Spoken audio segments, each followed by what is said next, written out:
Le Sharingan, ce n'est pas une chose à prendre à la légère, les gars. Et comme je vous le donne, et comme je vous le dis à chaque fois, la définition de celui-ci, c'est qu'au début, on te dit, mais t'es bête, mais n'importe quoi. Et les années passent et on te dit, ah oui! Comment se défendre face à cette information qui nous dérange? Bon, on le savait. Ah ben, on le savait, nous aussi.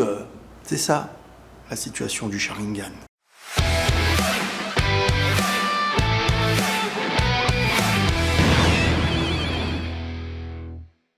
Les amis, bonjour, j'espère que vous allez bien, que tout se passe pour le mieux pour vous les copains. Alors, les amis, déjà on va revenir sur 2-3 petits trucs, là parce que entre hier et aujourd'hui, Kylian Mbappé, qui est à quelques jours de l'annonce, parce que là on est proche, hein, après la finale de Ligue des Champions, t'es pas à l'abri que le lendemain, on espère la victoire on espère la victoire, mais t'es pas à l'abri que le lendemain ou le surlendemain, l'annonce officielle de Kylian Mbappé au Real Madrid se fasse. Kylian le dit lui-même. Mais aujourd'hui, on va revenir sur plusieurs choses. Déjà, on va revenir sur certaines choses qui sont sorties hier, qui sont un peu choquantes quand même. Le PSG qui n'aurait pas versé les salaires qui restaient à Mbappé, plus sa prime, plus... Et ensuite, on va revenir sur ce qui vient de sortir d'Mbappé à CNN, si je ne me trompe pas, concernant la prolongation de 2022. Parce que ça, c'est le moment clé d'une histoire. Le moment clé d'une histoire où je comprends les supporters de Paris et à la fois, il y a une réalité que plein de gens ignorent. Déjà, Kylian Mbappé qui le dit aujourd'hui, donc c'est officiel, ma prolongation en 2022, c'était plus que le PSG, c'était plus que de rester au PSG, c'était une Coupe du Monde au Qatar. Il y avait beaucoup de choses autour de ça. C'était une décision importante, une décision difficile, mais je ne regrette rien. Donc, alors là, on va très vite revenir sur ce truc, hein, parce que moi quand je vous disais, et c'était l'argument de base, tout commence là, le joueur veut partir. Et ceux qui me disent non c'est pas vrai, il voulait pas partir, il avait qu'à partir, pourquoi derrière il y a de la pression? 2022, il y a une pression, Macron, l'émir, Nasser, Sarkozy, politiquement, et avant la Coupe du Monde au Qatar, Paris n'avait n'avait que deux yeux, Paris ne voyait que la Coupe du Monde au Qatar, enfin Paris, les Qataris, propriétaires du club, ne voyaient que la Coupe du Monde au Qatar à ce moment-là. Ce qui fait que, certes, ils ont apporté une image mondiale, ils ont fait monter le PSG dans un standing des gros clubs européens, c'est une réalité. Ils ont eu des gros joueurs, etc. Mais l'équilibre du club, c'était pas la priorité. Au final, tout ce qui pouvait être bénéfique au club était bénéfique pour eux par rapport à l'image et à la Coupe du Monde. Ils arrivent pour préparer ça déjà au PSG. Quand ils arrivent, c'est déjà les préparatifs de ça, de cette Coupe du Monde au Qatar. Et le problème qui se passe, c'est que t'as un joueur qui risque de partir quelques mois avant la Coupe du Monde au Qatar. Quelques mois. Et c'est ton joueur phare, le joueur du pays, le joueur du club, de Kylian Mbappé. Donc pression, il y a. Jusqu'où ont été les pressions? Mais pression, il y a. Et le joueur aujourd'hui, qu'est-ce qu'il vient nous dire? Quand beaucoup de gens pensaient, et c'est là où moi je comprends les supporters. Parce qu'un supporter parisien qui lit ça, moi je comprends qu'ils se disent « Ah ouais, en vrai, il n'y avait pas l'amour du club ou quoi? Ah ouais, d'accord, donc en fait, toi... » Alors d'un côté, on en veut à la direction. Vous avez pensé au Qatar, à votre pays, à votre Coupe du Monde, avant de penser au club, au point de faire rester un joueur qui voulait partir et qui a la tête ailleurs. Qui est le plus fautif des deux? Moi, je ne dis plus rien. Kylian Mbappé, donc ma prolongation en 2022, c'était plus que le PSG. Donc un supporter du PSG qui voit ça aujourd'hui, mais qu'est-ce qu'il se dit? Comment ça, c'était plus que le PSG? Tes joueurs au PSG, eh ben ça va, dans leur esprit, se dire, bah ouais, bah en vrai, on a raison aujourd'hui de ne pas l'aimer. Et moi, je n'en veux à personne de ne pas l'aimer, ou de ne pas avoir senti un amour profond et tout. Moi, j'ai toujours dit, ça, c'est entre vous, le rapport à vous et aux joueurs. Moi, ce qui me dérange, c'est de dire, en fait, on n'en voulait plus, alors qu'en vrai, des gens en voulaient. Moi, c'est le mensonge qui me dérange.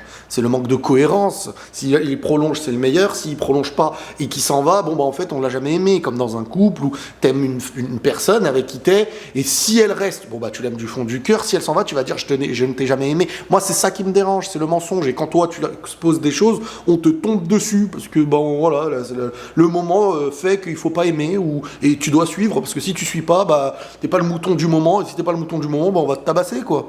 Ça va plus, c'est aussi simple que ça. Bref, c'était une décision importante, une décision difficile. Moi, en 2022, Tous mes propos étaient « Ouais, mais t'as juste la haine, t'as juste la haine, t'as juste la haine. Aujourd'hui, oh, bah, Pourquoi ? Parce que je disais, les gars, c'est pas une prolongation qui est une prolongation. Moi, je disais même à ce moment-là, je m'en rappelle, mais en vrai, qui reste au PSG alors ? Qui reste pour toujours. Pourquoi la prolongation est courte ? Parce que moi, j'avais capté le truc, c'était très simple à comprendre. Tu te réinstaures dans un projet, mais sur une prolongation courte. Je me disais, mais tu peux pas faire ça. Tu peux pas faire ça. Donc, moi, j'avais bien capté que le projet Madrid restait dans son esprit. Sauf que moi, ça me dérangeait à ce moment-là. Ça me dérangeait. Parce que moi, je me dis quoi ? Là, c'est la porte ouverte. Et nous, on va pas mettre le Real sur pause pour attendre. Mais bon, entre-temps, il s'est passé beaucoup de choses. Et comme je vous ai dit, le Real, c'est pas comme si le Real, tu l'as laissé, ils ont coulé. Non, le Real a grandi. Et le Real, aujourd'hui, reçoit un Mbappé sans y être dépendant. Donc, moi, d'une certaine manière, et puis après, ça reste que du foot aussi. Donc voilà, qu'on aime un joueur, qu'on n'aime pas un joueur, moi, je vous en ai jamais voulu d'aimer ou de ne pas aimer. Tout comme moi, parce que je serais, entre guillemets, hypocrite, vu que moi, au moment où il ne prolonge pas, il m'a énervé. Et à ce moment-là, je n'en voulais plus.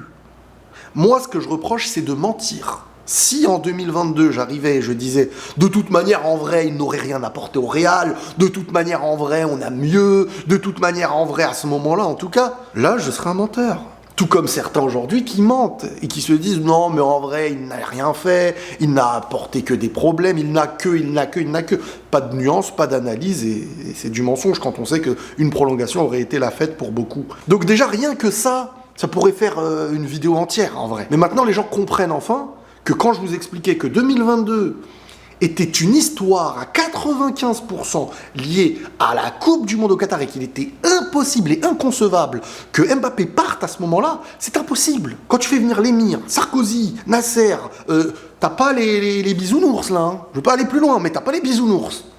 Donc là, à ce moment-là, bah, qu'est-ce qu'il doit faire le joueur ? Qu'est-ce qu'il aurait pu ? Est-ce qu'il avait le choix vraiment ? Est-ce qu'il n'avait pas le choix ? Ça, moi, je peux pas vous le dire. Ça, j'en sais rien. Quoi qu'il en soit, il est resté. Mais, et c'est là que tout commence. Et n'oubliez pas ce moment-là, les gars. Parce que pour rester, ils ont été prêts à tout. Donc, 2 erreurs de la direction. La première, c'est de penser à leur Coupe du Monde avant de penser au club. Le supporter, il s'en tartine la tronche de la Coupe du Monde au Qatar, le supporter de Paris. Ce qui l'intéresse, c'est son club et comment tu le construis et comment tu le grandis et comment tu grandis, comment tu fais grandir le club et comment toi, tu te comportes en tant que direction pour apporter quelque chose de sain. Et là, tu dis, bon, alors, ce joueur-là, on va tout lui donner. Hein, c'est simple, parce qu'il ne peut pas partir parce qu'il y a la Coupe du Monde. Donc, on va tout lui donner et on va lui faire un contrat. Bon, bah, pour le faire rester, il faut qu'on lui fasse un contrat de fou. Tiens, allez, prime par-ci, allez, prime par-là. Allez, qu'est-ce que vous voulez ? Tu veux ça ? On te donne, on te donne, on te donne, on te donne, on te donne, on te donne. Voilà. Contrat court, parce que peut-être que tu vas partir au Real après. Allez, vas-y. Mais tant que tu acceptes, tout est bon. Ok, tout est bon, sauf quand tu arrives au moment où le départ est pas loin. Et quand un joueur, en 2021, a demandé à partir, le joueur a demandé à partir, le Real a fait une offre. Alors, on me dira, c'était sur la fin. Ok, mais le joueur a demandé à partir et le Real avait fait une très grosse offre. Paris, ils n'ont pas dit « Désolé Madrid, nous ne pouvons pas accepter votre offre parce que le temps nous empêche d'eux. » Ils n'ont pas dit « Nous refusons l'offre ». Ils se sont comportés en arrogants, en orgueilleux. Ils ont dit... Enfin, ils n'ont rien dit, en vrai, je suis bête de dire ils ont dit. Ils se sont comportés avec le Real en mode « Qu'est-ce que vous voulez, vous ?» Et t'avais Leonardo, tout le monde veut, mais personne peut. T'avais Nasser, le joueur ne partira jamais libre. L'image, on est les plus puissants, personne ne nous parle, la Prince, il parle pas à toi, pour ceux qui ont la ref.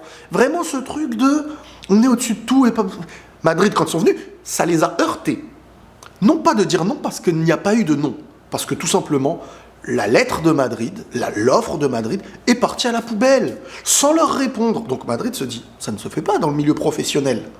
Ok, on garde ça dans la tête. Et de l'autre côté, il y avait cet orgueil, Coupe du Monde, t'as Messi, t'as Neymar, t'as Mbappé, finale en plus, Messi contre Mbappé, mais tout est parfait, que ce soit Messi qui gagne ou Mbappé, c'est le joueur du PSG, c'est Messi qui gagne, l'histoire, ils lui mettent sa tenue, Coupe du Monde, il revient à Paris, bref, et la Coupe du Monde est passée. Et bizarre, tout a changé après cette Coupe du Monde, les amis. Tout a changé. Neymar à la poubelle, Messi à la poubelle, Mbappé à 2 doigts d'être à la poubelle, Messi pas à la poubelle.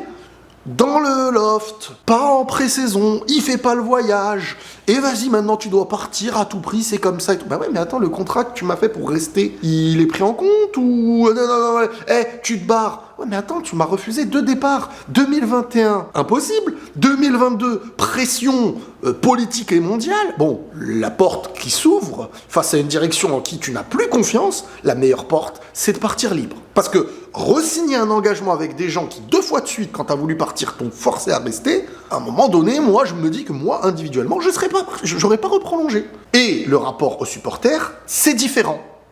Parce que là, j'évoque le rapport entre le joueur et le club, plus précisément le joueur et la direction. Mais les supporters, ils sont victimes de tout ça. Mais le problème, c'est que vous êtes doublement victime quand aujourd'hui, vous retombez dans le même piège. Faire un seul méchant. Non. Faites 2 méchants. Si vous voulez avoir un méchant, faites en sorte qu'il soit 2. Parce que le méchant qui est là et qui cause les problèmes, il a lieu pour une grosse raison. Si ce contrat aujourd'hui, et là on y vient maintenant, on va y venir, parce que c'est une dinguerie les gars, écoutez bien. Le PSG n'a pas versé à Kylian Mbappé son salaire d'avril, plus une prime qui était prévue en février, annonce l'équipe. Un oubli estimé à 80 millions d'euros selon une source proche du PSG. Je vais vous lire un petit article. El Khalifi nourrit une profonde aversion pour Florentino Pérez. Mis au courant du projet de son homologue de l'intégrer dans l'équation, Florentino Pérez, le président du Real, n'a pas vacillé. Il n'était pas question de sortir un seul centime d'euro à Paris pour un joueur qui était libre. Ce n'était pas du goût de Nasser El Khelaïfi qui nourrit une profonde aversion pour Pérez. Les premières tentatives madrilènes de s'offrir Mbappé en 2021, à l'épisode de la Super League, les sujets de discorde entre les 2 dirigeants n'ont fait que s'intensifier ces dernières années. Mais, cette fois, le patron du PSG n'a pas de levier, aucun moyen de le faire plier, de le faire payer. Donc déjà, avant de commencer ça, il faut comprendre que le point de départ de cette cassure, ça reste aussi 2021. Quand le club, entre 2 présidents et tout, il y en a un qui décide de ne pas calculer une offre. Non pas de dire non, parce qu'un non pourrait être compréhensible, ils font ce qu'ils veulent, le club, mais de ne pas le calculer. Donc tu crées une cassure entre gentlemen. Ensuite, donc Nasser est dans une période aujourd'hui, il n'y a plus aucun levier. Un joueur qui voulait partir depuis longtemps que tu as retenu, quand il est sous contrat, il n'est pas libre de partir parce que tu ne le vends pas. Et quand il part libre, on lui en veut de partir libre. Donc la solution, c'est que le joueur avait laissé une prime au mois mercato dernier pour réintégrer le club. Parce que s'il n'y avait pas eu d'arrangement, il n'aurait pas réintégré le club, tout le monde le sait. Et à ce moment-là, tout le monde le savait. Et donc là, la suite, par rapport à Nasser, alors il s'agace, s'énerve, se met parfois dans une colère noire lorsqu'il réalise qu'il n'arrivera pas à ses fins. L'une des premières conséquences aura été une mise au ban de Mbappé sitôt son annonce faite en interne. Au moment du 8e de finale aller de la Ligue des Champions contre la Real Sociedad 2-0 le 14 février. On évoquait un peu ce sujet-là la dernière fois avec l'immigré parisien, le frérot Yanis, et c'est ce que je disais, c'est que ça a été dit en interne. Donc les gens disent qu'il faut parler, il ne faut pas les mettre dans l'embarras jusqu'à la dernière seconde. Donc le joueur ne fait pas de bruit extérieurement. À ce moment-là, il parle en interne. Et en interne, ça fuite. Donc tout le monde est au courant. L'attaquant qui avait disputé tous les matchs jusque-là, quasiment en intégralité, n'en jouera que 11 en entier sur les 21 derniers de la saison. C'est pas un hasard. Cela ressemble à une mise à l'écart. Surtout, le club de la capitale a oublié de verser aux joueurs le salaire d'avril, en plus d'une prime qui était prévue en février. Ce qui correspond, selon une source proche du PSG, à une économie de 80 millions d'euros. Par ailleurs, d'autres sources maintiennent que des négociations seraient en cours pour obtenir un peu plus encore. Déterminé à ne pas se laisser polluer par la coulisse parisienne, mais de négociations il n'y a guère. Depuis quelques jours, ce sont les avocats des 2 parties qui sont concernés. Celui du PSG souhaiterait mettre par écrit un accord qui rappelle l'engagement estival de Mbappé, quant à celui du joueur devrait probablement réclamer en retour le paiement des salaires. Depuis 4 mois, l'attaquant de 25 ans a peu joué et il estime que les raisons qui ont poussé Luis Enrique à le laisser aussi souvent du côté n'étaient pas sportives. Et ça, il y a une loi qui dit que si ce n'est pas pour des raisons sportives et que tu as la preuve que ce n'est pas pour des raisons sportives que tu es en train de boycotter entre guillemets un joueur, bah ça devient du harcèlement, etc. Bon, à ses yeux, le président n'aurait pas tenu ses engagements de l'été. Alors, est-ce que vous comprenez un petit peu le bazar? Et ce bazar, moi je me dis, tu vois, je pourrais rentrer, je vais rentrer un peu dans l'analyse de ce qu'on a lu. Mais avant tout ça, ça vient de quoi? Ça vient d'où? Et ça vient de quand? Le gars veut partir une fois, non, trop tard. Veut partir 2 fois, non, il y a la Coupe du Monde. Mais ça va être quoi la prochaine raison? Étant donné que les dirigeants du PSG estiment que le Real Madrid est un grand rival. Donc qui nous dit que un Mbappé qui, imaginons, aurait été performant et que Madrid vient, en ayant prolongé, qui nous dit que le PSG aurait accepté de le laisser partir, étant donné que 2 fois sur 2, ils ne l'ont pas laissé. Le joueur, qu'est-ce qu'il doit faire? Maintenant, moi, j'en reviens aux supporters, et encore une fois, le supporter qui en veut de fou à Mbappé parce qu'il n'a pas ressenti d'amour, parce qu'il a senti qu'il a tout mangé, et qu'au final, mine de rien, ils n'ont pas gagné la Ligue des Champions avec lui, que parfois il y a eu un comportement assez détestable, hashtag détestable lui aussi, que ça tournait autour de lui, mais qu'au final ça n'a pas porté ses fruits. Toutes ces choses-là, moi je comprends les supporters. Juste une chose, pourquoi alors qu'il y avait des histoires avant 2022, 2022 aura été la prolongation à mes yeux, la plus célébrée au monde. D'un joueur que pour beaucoup il faisait des problèmes au vestiaire, au machin. On me dira à ce moment-là, les supporters n'étaient peut-être pas conscients. Ok, après 2022, il s'est passé tout ça. La direction l'a prolongé, vous savez pourquoi maintenant, etc., etc. Qui sont les coupables? On ne peut pas dire un. Et si on dit un, pour moi, tu ne peux pas dire c'est le joueur. Voilà. Et tu ne peux pas dire, oui, les coupables, c'est au-dessus, mais... Et on va parler 3 mois de celui qui n'est pas le premier coupable. Non, soit on parle des deux. Il y en a un qui a peut-être été un peu forcé à rester, mais qui était bien quand même. Hein. Il a pris ce qu'il fallait prendre. Voilà, il y a une image à avoir. Mais d'une autre manière, ceux qui sont au-dessus, pour des histoires d'ego, de stratégie, ils ont mis le club en problème. Et aujourd'hui, avec des contrats de malades, ils sont en train de dire « Non, mais tu peux pas partir libre comme ça. C'est toi le méchant, c'est toi le truc. » Ouais, mais si tout était simple, 2021 il part, si tout était simple, 2022 il part aussi. Bah non, tu pousses à ce que ça se passe comme ça. Et au final, ça se passe comme ça. Parce que ça, c'est des discours, on les entend pas. Moi, je me dis, mais c'est quand même fou. Mais tous autant que vous êtes dans votre entreprise, vous voulez aller dans une meilleure entreprise qui vous permet d'avoir ce que vous voulez. Vous voulez partir. Première fois, votre patron vous dit non, par contre, là, tu me l'as dit trop tard. Deuxième fois, il dit, ah non, par contre, attends, là, il va y avoir un truc publicitaire, tu peux pas partir à ce moment-là, t'es un élément important. Truc, ok, bon, tu dis, bon, bah, écoute, moi, j'ai plus trop confiance, je vais pas prolonger. Bah non. Et à la fin, c'est toi le méchant. Uniquement. Comme je vous dis, il y a une distinction. Que le coupable numéro 1 dise que tu es le méchant, ça me choque. Que les supporters t'en veulent, ça me choque pas. Mais ce qui me fait rire, c'est l'hypocrisie qui existe chez certains.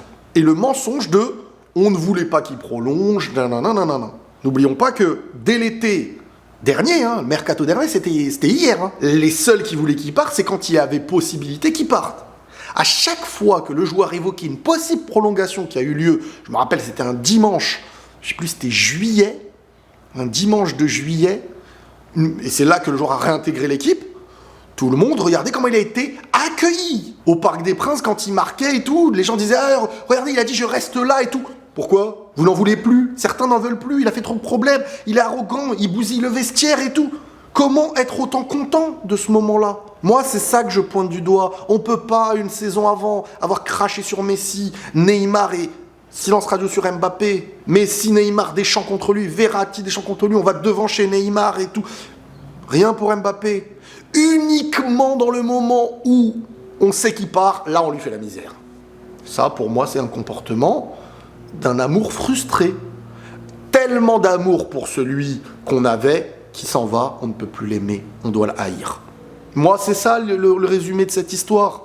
Et maintenant, on paye pas, et machin, frustration, le pouvoir est en train de... Tu vois, cet orgueil, pour la première fois, les Qataris, c'est pas eux qui décident d'une chose et ça se passe pas comme ils veulent.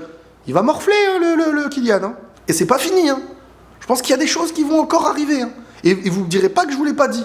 Il y a des choses qui vont retomber encore et tout, ça m'étonnerait pas. Ça m'étonnerait pas, même quand il va être amené à signer au Real, à côté, s'il y a moyen de mettre un bâton dans les roues, il va avoir lieu ce truc-là, des choses qui sortiront et tout. Je sais pas, on verra. Mais quoi qu'il en soit, voilà, le scénario était celui-ci. 2 coupables aujourd'hui pour les supporters.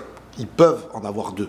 Ils peuvent se dire Mbappé, tout comme la direction, c'était pas très sincère tout ça. C'était pas authentique et ça n'apportait pas forcément le meilleur. Même si le joueur a su faire des bonnes choses, au final, Le problème, c'est d'avoir déséquilibré en donnant tout, en laissant une totale liberté de faire venir qui on veut, la direction qu'on veut, les adjoints qu'on veut, et ceci, la communication qu'on veut, et machin, par l'autorisation d'au-dessus qui a déséquilibré tout. Voilà le véritable problème de cette histoire qui de plus en plus sort. Si les gens n'arrivent pas à ouvrir les yeux et sont encore en train de dire « Ouais, mais tu défends, tu machin », libre à vous. Libre à vous. Chacun pense ce qu'il veut. Moi, je vous le dis et je vous le répète, tout est devant vos yeux depuis longtemps, sauf que la passion faisait fermer beaucoup de yeux, mais petit à petit, on les ouvre. Et on a besoin d'être plus dur envers celui qui s'en va et de dire que c'était lui le problème de tout. Ok ? Moi, ça me gêne pas, encore une fois. Moi, je m'en fiche. Ce que j'aime pas, c'est... On sait qu'une chose est devant nos yeux, mais on le dit pas pour des intérêts. Avoir le droit d'aimer, de détester, tout ça, c'est vos émotions. Comme je vous le dis, c'est comme moi en 2022. J'ai pu aimer, j'ai pu détester, on s'en fiche. Mais quand on analyse un fait, on ne ment pas. C'est ça la différence.